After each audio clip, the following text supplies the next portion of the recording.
আমরা কোরআনের বুলবুলি আল্লামা সাঈদীকে পার্লামেন্টে পাঠিয়েছিলাম রাজনীতি করার জন্য, সংবিধান চালানোর জন্য, পার্লামেন্ট চালানোর জন্য, ঠিক না বলেন? কিন্তু তারা চিকিৎসার নামে তামাশা করে ইনজেকশন পুশ করে হত্যা করেছে, আমানতের খেয়ানত করেছে, ঠিক না বলেন? শাপলা চত্বরে নবীজিকে কটূক্তি করার কারণে গোটা বাংলাদেশ থেকে মুসলমানদেরকে পাঠিয়েছিলাম, যাও সমাবেশ করো। তাদেরকে রাতের আধারে গুলি করে হত্যা করে এই স্বৈরাচার স্বৈর শাসক আমানতের খেয়ানত করেছে।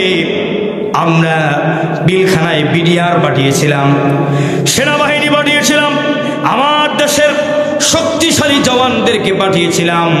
কোনো দেশ যেন রক্তচক্ষু তাকাতে না পারে, আমাদের দিকে কেউ যেন রক্তচক্ষুর সাথে তাকাতে না পারে।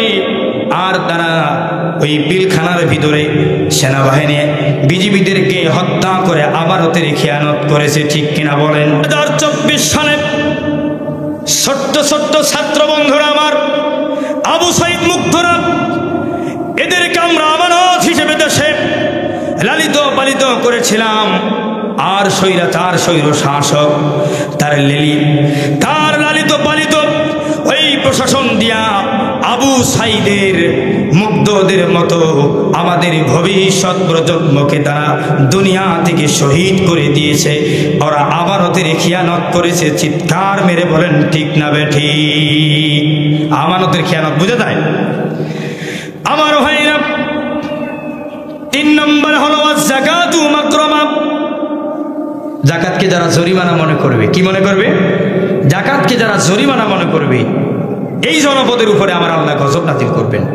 এই বিষয়ে লম্বা আলোচনা করতে চাচ্ছি না, তারপর বলি ভাই, আমরা একজনকে এমপি বানিয়েছিলাম যিনি এই বাংলাদেশের অর্থনীতিকে, ইসলামী ব্যবস্থাটাকে যাকাত ব্যবস্থা করার জন্য আপ্রাণ চেষ্টা করে গিয়েছে।